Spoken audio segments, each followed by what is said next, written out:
have you set up an LLC for yourself? Or maybe you're an S Corp, or maybe a C Corp. Or maybe you've got a whole bunch of rental properties and are holding them in an LLC. If you've done this, you're going to want to pay attention, because back in September, a final ruling was passed for bipartisan law that's referred to as the Corporate Transparency Act, which is requiring everybody who owns these entities beginning January 1st, 2024, to essentially claim beneficial ownership information, okay?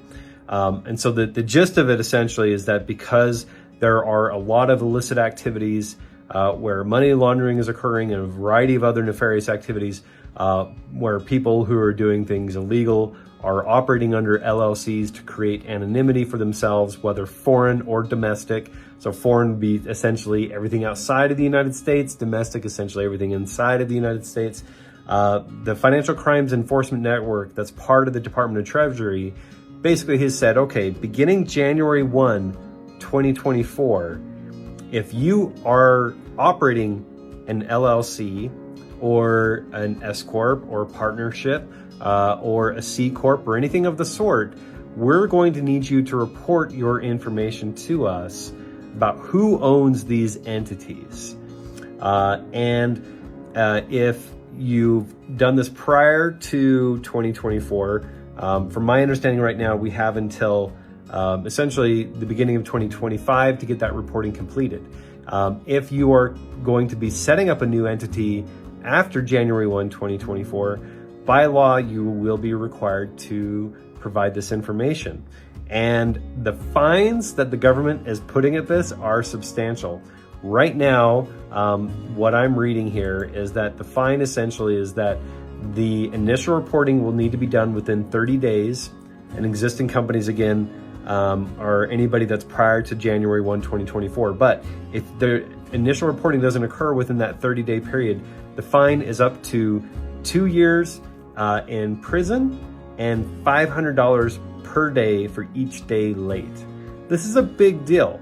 Not only is it a big deal because this is a huge shift in reporting requirements for ownership of LLCs and other types of entities, but this also means that there's a lot of people out there who are going to have to submit their personal information to not to the IRS, but this is going to the Financial Crimes Enforcement Network, which is part of the Department of Treasury. And you say, okay, well, what kind of information do we need to be providing? Full legal name of the entity, any trade or doing business as names, the state, tribe, or foreign jurisdiction of that formation, and then the IRS taxpayer identification number. So that would be like your employer identification number or EIN. And then if you have any changes to any of these, then that change will need to be reported to the Financial Crimes Enforcement Network within 30 days of that change. And that would include address changes as well too, okay? And then for the owners and applicants, for anybody who has more than a 25% share of the entity, either directly or indirectly, we also need to be providing their legal name, date of birth, address, and other information such as social security numbers, a non-expired passport. There's a variety of other things there, and then an image of these documents. This is a big deal, and they are making it a requirement. So beneficial ownership change, we are just scraping the top of this right now.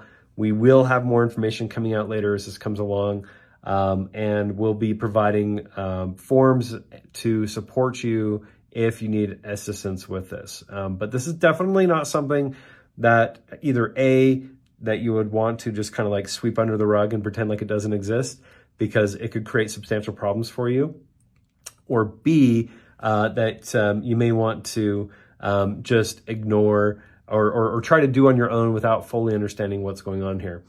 For myself personally, I understand the purpose behind it. However, it is a little bit disconcerting that the government wants so much additional information from us for these entities. And it's just making ownership for business owners and for that operational issue just that much more difficult.